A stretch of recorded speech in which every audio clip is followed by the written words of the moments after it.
Nature park के पास शराब के नशे में धुत व्यक्ति घुसा घर में, लोगों ने धुनाई कर किया पुलिस के हवाले।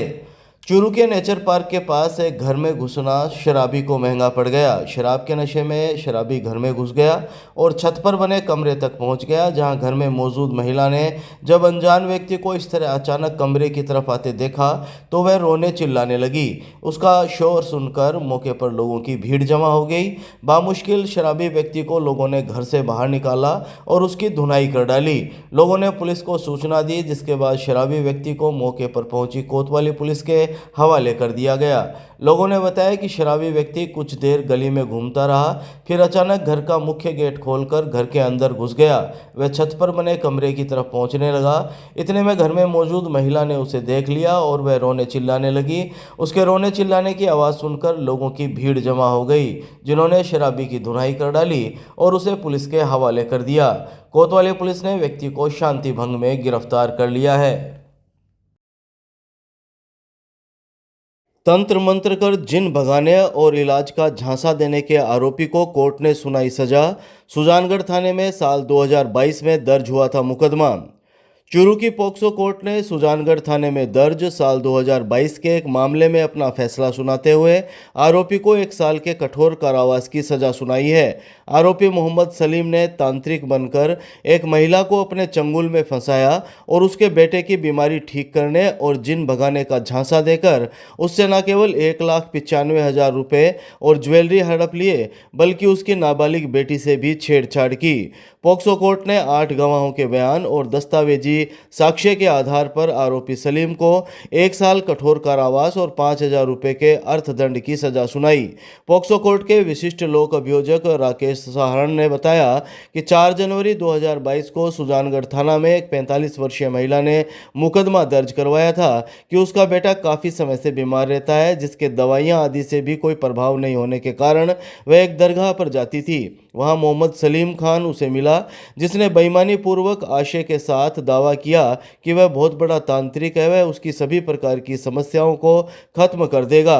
इसके बाद सलीम उसके घर आया और मुख्य दरवाजे पर ताबीज आदि बांध दिया। फिर मोहम्मद सलीम ने रुपए हड़पने के लिए उससे कहा कि उसके बेटे पर अल्लाह का कहर बरस रहा है, जिसको शांत करने के लिए उसके घर में चिराग जलाने होंगे। इस प्रकार सलीम ने चिराग जलाने और तंत्र मंत्र करने की एवज में 1,95,000 रुपये हड़प लिए। इसके बाद भी जब कोई फर्क नहीं पड़ा तो सलीम ने उनके घर में जिन का वास होने की कहानी बना डाली। सलीम ने जिन को भगाने के लिए उससे 2 सोने की अंगूठियां और 1 सोने का हार ले लिया और कहा कि वह इस पर मंत्र आदि पढ़कर वापस दे देगा। इसके बाद सलीम घर के कमरे में चला गया। आरोपी ने बाद में महिला से कहा कि उसने सोने के सामान पर कलमा पढ़ दिया है, अब इस कमरे को 12 दिन तक मत खोलना और 13वें दिन कमरा खोलकर उक्त अंगूठियों को उसके बेटे को पहना देना और हार को तिजोरी में रख देना। महिला ने आरोप लगाया कि सलीम ने इस दौरान उसके साथ गंदी हरकतें भी की थी। इधर 12 दिन बाद जब कमरा खोला गया तो वहां उक्त दोनों सोने की अंगूठियां और सोने का हार नहीं मिला। इसके बाद वह अपने पति के साथ मोहम्मद सलीम के घर गए, जहां उसे रुपए और सोने की ज्वेलरी लौटाने के लिए कहा तो उसने मना कर दिया। बाद में महिला को पता चला कि सलीम ने उसकी 16 साल की बेटी के साथ भी छेड़छाड़ की थी। महिला ने रिपोर्ट में बताया कि इस तंत्र मंत्र आदि से ना तो उसका बेटा ठीक हुआ और न ही घर में कोई बरकत हुई। सुजानगढ़ पुलिस ने रिपोर्ट के आधार पर मुकदमा दर्ज कर कोर्ट में चालान पेश किया। इसके बाद चूरू पोक्सो कोर्ट ने गवाहों के बयान और साक्ष्य के आधार पर अपना फैसला सुनाया। सलीम प्रकरण था 2022 का है, 4/1/2022 का सुजानगढ़ थाने का मामला है। आरोपी था सलीम।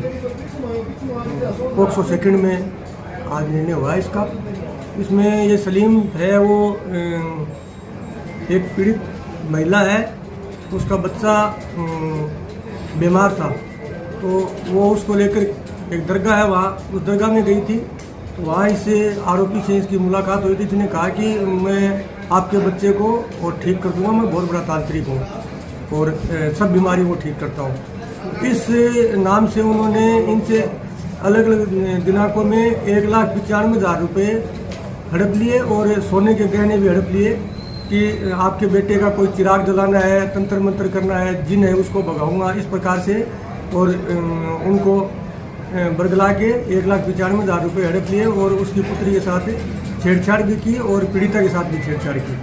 तो इन्होंने इसके खिलाफ 4/1/2022 को मुकदमा दर्ज करवाया था सुजानगढ़ थाने में और माननीय न्यायालय में इसकी ट्रायल चली है। कुल 8 गवाह हमने बयान करवाए हैं और 10 दस्तावेज प्रदर्शित करवाए हैं।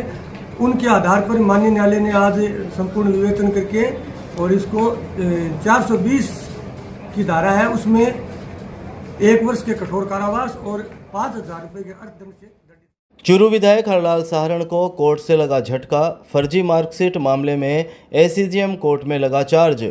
चूरू विधायक हरलाल साहरण को कोर्ट से बड़ा झटका लगने के बाद अब उनकी मुश्किलें बढ़ गई है। चूरू के कोतवाली थाने में साल 2019 में दर्ज 10वीं की फर्जी मार्कशीट लगाकर जिला परिषद सदस्य चुनाव लड़ने के मामले में हाई कोर्ट से निगरानी खारिज होने के बाद सरदार शहर के एसीजेएम कोर्ट में बहस चार्ज सुनकर हरलाल साहरण पर चार्ज लगाया है। आईपीसी की धारा 420, 467, 468, 471, 120B, 193 में यह चार्ज लगाया गया है। साल 2015 में 10वीं की फर्जी मार्कशीट लगाकर जिला परिषद सदस्य का चुनाव लड़ने और इस चुनाव में दाखिल नामांकन पत्र के साथ फर्जी अंक तालिका और शपथ पत्र दाखिल करने का मुकदमा पूर्व सरपंच चिमनाराम कालेर के द्वारा कोर्ट में इस्तगाशे पर कोतवाली थाने में दर्ज करवाया गया था। इस मामले में एसीजेएम सरदार शहर ने अब 30 मई 2025 को तत्कालीन जिला कलेक्टर अर्चना सिंह और परिवादी पूर्व सरपंच चिमनाराम कालेर को कोर्ट में तलब किया है। यह मामला पहले सीजेएम कोर्ट चूरू में चल रहा था, जो बाद में सरदार शहर एसीजेएम कोर्ट में स्थानांतरित कर दिया गया। इस पूरे मामले की जानकारी देते हुए परिवादी के वकील सुरेंद्र जाखड़ ने बताया कि साल 2015 में फर्जी मार्कशीट लगाकर हरलाल साहरण ने जिला परिषद सदस्य चुनाव के लिए नॉमिनेशन किया था। एडवोकेट जाखड़ ने बताया कि उन्होंने नामांकन पत्र के साथ शपथ पत्र भी दाखिल किया था, यह जानते हुए भी कि दस्तावेज फर्जी है। फर्जी दस्तावेज सबमिट कर उन्होंने ये चुनाव जीता था। इस मामले में ढाडर के पूर्व सरपंच चिमनाराम कालेर ने परिवाद पेश किया तो कोर्ट ने इस मामले में प्रसंज्ञान ले लिया।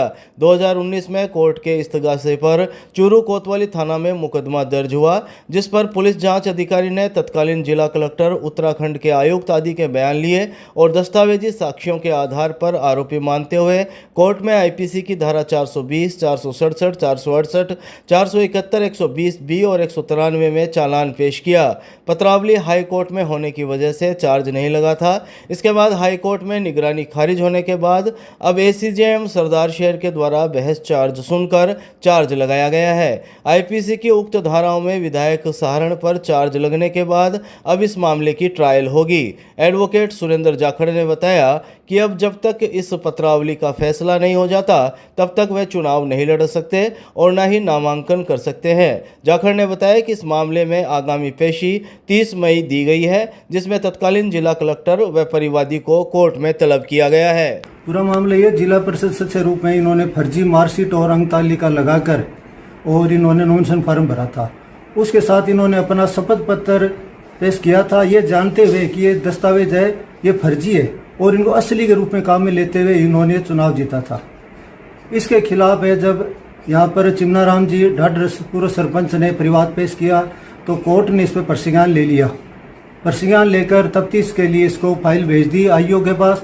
आईओ ने पूरी तफ्तीश करके अपने पूर्व कलेक्टर साहब थे अर्चना सिंह जी, उनके बयान लिए, उत्तराखंड के जो आयुक्त उनके बयान लिए, चिमनाराम जी बयान लिए और इन बयानों से और दस्तावेजों आधार पर हरलाल जी को मुलजिम मानते हुए कोर्ट में चालान पेश किया गया कि इन्होंने इन धाराओं में अपराध किया 420, 467, 468, 471, 120B और 193, जिस पर पत्रावली है इन हाईकोर्ट में होने कारण से चार्ज लगानी था। और अब हाईकोर्ट में हरलाल सिंह जी विधायक की निगरानी खारिज होने पर एसीजेएम सरदार सर द्वारा 19 तारीख को इस पर बहस चार्ज सुनकर और इन पर चार्ज लगाए गए, जिसमें इन्होंने 420, 468, 467, 71, 120, 193 को मानते हुए कि भी इन पे इन्होंने जुर्म किया है, इसलिए इस पर चार्ज लगाया जावे और आगे ट्रायल की जावे। जिन मामलात में 5 साल से ज़्यादा की सज़ा हो उसमें कोई भी है व्यक्ति चुनाव वगैरह के लिए अयोग्य हो जाता है। इसमें 420 जो आईपीसी की धारा है उसमें 7 साल की सज़ा का प्रावधान है। 467 में आजीवन कारावास या 10 साल की सज़ा का प्रावधान है और 468 में भी 7 साल की सज़ा प्रावधान है। और इन्होंने जो 193 की जो गांव बंधनाऊ में पत्नी और 3 बच्चों की मौत के मामले में गिरफ्तार पति को पुलिस ने कोर्ट में पेश कर भेजा जेल। चूरू जिले की सरदार शहर तहसील के बंधनाऊ गांव के खेत में 6 दिन पहले शनिवार रात डिग्गी और कुंड में महिला और 3 बच्चों के शव मिलने के मामले में गिरफ्तार आरोपी पति को सरदार शहर पुलिस ने गिरफ्तार कर चूरू कोर्ट में पेश किया, जहां से उसे जेल भिजवा दिया गया है। सरदार शहर सीआई मदन लाल बिश्नोई ने शुक्रवार शाम 8 बजे करीब जानकारी देते हुए बताया कि मृतक महिला जेठी देवी के पति सुभाष के खिलाफ बीएनएस की धारा 108 के तहत मुकदमा दर्ज हुआ था। उन्होंने बताया कि आरोपी सुभाष को गिरफ्तार कर कोर्ट में पेश किया गया, जहां से उसे न्यायिक अभिरक्षा में जेल भिजवा दिया है। गत रविवार को जेठी देवी के पिता भादासर उत्तरादा निवासी भंवरलाल जाट ने रिपोर्ट दी थी कि उसकी पुत्री जेठी की शादी साल 2016 में सुभाष पोटलिया के साथ हुई थी। शादी में उसने अपनी हैसियत से अधिक दहेज दिया था। शादी के बाद से ही उनका जमाई सुभाष और उसका चाचा मुखराम अधिक दहेज के लिए उसकी पुत्री के साथ मारपीट करने लगे। आखिरकार जब उसकी पुत्री जेठी ने आपबीती बताई तो परिवार के लोगों ने बंधनाऊ जाकर कई बार समझाइश की, लेकिन वे नहीं माने। पिता ने बताया कि ससुराल वाले उसकी पुत्री जेठी, उसकी 2 बेटियां इंशिका उम्र 6 साल, आरुषि उम्र 4 साल और एक लड़का संजय उम्र 2 साल के साथ मारपीट करते थे। शनिवार की रात 9 बजे उन्हें सूचना मिली थी कि उसके जमाई सुभाष पोटलिया ने अपनी पत्नी और 3 पुत्र पुत्रियों को मारपीट कर डिग्गी और कुंड में डालकर हत्या कर दी है। देपालसर रोड पर ऑटो ड्राइवर से मारपीट कर छीने बुकिंग के रुपए, 3 महिलाओं पर आरोप। चूरू शहर के देपालसर रोड पर एक ऑटो ड्राइवर से 3 महिलाओं द्वारा मारपीट कर उसके गले में रखे रुपए छीनने का मामला सामने आया है। पीड़ित ड्राइवर वार्ड संख्या 40 निवासी 20 वर्षीय इरफान ने इस संबंध में कोतवाली थाने में 3 महिलाओं के खिलाफ शिकायत की है। कोतवाली थाने में इरफान ने शाम 6 बजे करीब जानकारी देते हुए बताया कि वह शहर में ऑटो चलाता है। शुक्रवार को उसे उसके किसी साथी ने देपालसर रोड से सवारी लाने के लिए भेजा था। जब वह देपालसर रोड पर पहुंचा तो वहां पहले से मौजूद 3 महिलाओं ने उसके साथ मारपीट शुरू कर दी और ऑटो के गले में रखे करीब 1500 रुपए छीन लिए। उन्होंने उसका मोबाइल भी छीनने का प्रयास किया। इरफान ने बताया कि घटना के दौरान उसने किसी तरह जान बचाई और अपना ऑटो छोड़कर भाग निकला। बाद में उसने यह पूरी जानकारी अपने अन्य ऑटो चालक साथियों को दी। इसके बाद शाम को इरफान अपने साथियों के साथ कोतवाली थाने पहुंचा और पुलिस को शिकायत की। घटना को लेकर स्थानीय ऑटो चालकों में रोष व्याप्त है और उन्होंने आरोपियों के खिलाफ सख्त कार्रवाई की मांग की है। मेरा नाम इमरान है, मैं वार्ड नंबर 40 को रहने वाला हूँ और सुनारा रुपये करने मैंने ये गेड़ो कराया एक आदमी और देपालसर रोड पर से जने मेरे साथ मार कुटाई करी और मेरे गलम से सारा रुपया निकाल लिया और मेरा मारी और ड्रिंक कर रखी भी लुगाई आई वहीं पे मेरे गेल आई 2 तो एक लुगाई तो बात कर रहा था कि एक अंदर बैठ की एक पीछे लेकर सीधी मायने बात की और एक मेरे बाप बैठी ना अब्बा मेरे मोबाइल घुसो फिर बात की मारी मोबाइल तो मेरे पास घुसा कर लिया। राजकीय लोहिया कॉलेज में भ्रष्टाचार के खिलाफ एबीवीपी का विरोध प्रदर्शन, कॉलेज के गेट पर जलाया टायर। चूरू के राजकीय लोहिया कॉलेज में भ्रष्टाचार के विरोध में एबीवीपी कार्यकर्ताओं ने शुक्रवार को प्रदर्शन किया। कार्यकर्ताओं ने कॉलेज के स्टोर इंचार्ज और संविदा कर्मी को हटाने की मांग की है। 2 दिन से चल रहे धरने के बावजूद जब कोई कार्रवाई नहीं हुई तो कार्यकर्ताओं ने शुक्रवार को कॉलेज के मुख्य गेट पर टायर जलाकर विरोध प्रदर्शन किया। नगर मंत्री वरुण शर्मा ने बताया कि शांतिपूर्ण प्रदर्शन के दौरान कोतवाली थाने के एसआई रामशरण से कार्यकर्ताओं की तीखी बहस हो गई। एसआई द्वारा कथित अभद्र व्यवहार और थाने में बंद करने की धमकी के बाद आक्रोशित कार्यकर्ता एसपी कार्यालय पहुंचे। एसपी जय यादव से मुलाकात में कार्यकर्ताओं ने एसआई के खिलाफ शिकायत की है। एसपी ने 2 दिन में उचित कार्यवाही का आश्वासन दिया है। से ही अखिल भारतीय विद्यार्थी परिषद चूरू द्वारा ये धरना यहाँ शुरू किया गया था। हम 4 मांगों को लेकर धरना स्थल पर बैठे थे, जिनमें एक तो हमारी मांग थी कि जो स्टोर में भ्रष्टाचार हो रहा है उसकी जांच करवाई जाए। वह स्टोर में जो भी संविदाकर्मी लगे हैं, जो भी स्टाफ लगा है, उसको तत्काल प्रभाव से हटाया जाए। लेकिन इन मांगों को कॉलेज प्रशासन ने अभी तक स्वीकार नहीं किया है, जिसके चलते विद्यार्थी परिषद ने लगातार जो अनिश्चितकालीन धरना है वो यहाँ शुरू कर रखा है। साहवा में गैस सिलेंडर से रिसाव के चलते लगी आग में दंपति गंभीर रूप से झुलसे, राजकीय भर्ती अस्पताल में किया गया भर्ती। चूरू जिले की तारानगर तहसील के साहवा में शुक्रवार को घरेलू गैस सिलेंडर में एलपीजी के रिसाव की वजह से आग लग गई। इस आग में बिहार के मधुबनी निवासी मनीष कुमार और उसकी 3 महीने की गर्भवती पत्नी सुनीता गंभीर रूप से झुलस गए। दोनों साहवा कस्बे में चाउमीन और मोमोज का ठेला लगाकर जीवन यापन करते हैं। गंभीर हालत में पति पत्नी को चूरू के राजकीय भर्ती अस्पताल के आपातकालीन वार्ड लाया गया, जहां प्राथमिक इलाज के बाद दोनों को अस्पताल में भर्ती किया गया है। बिहार के मधुबनी की सुनीता ने बताया कि उसकी 1.5 साल पहले बिहार के ही मनीष के साथ शादी हुई थी। वह अभी 3 महीने की गर्भवती है। दोनों पिछले 1 साल से कामकाज के सिलसिले में साहवा में रहते हैं। जब दोनों खाना बनाने के लिए रसोई में गए तो उन्हें गैस की तीव्र गंध महसूस हुई। उन्होंने तुरंत रेगुलेटर बंद कर दिया, लेकिन रसोई में फैली गैस बाहर निकलने से पहले ही उन्होंने जांच के लिए माचिस की तीली जला दी, जिससे कमरे में फैली गैस ने अचानक आग पकड़ ली और जोरदार धमाका हो गया। इस आग में सुनीता और मनीष दोनों बुरी तरह से झुलस गए।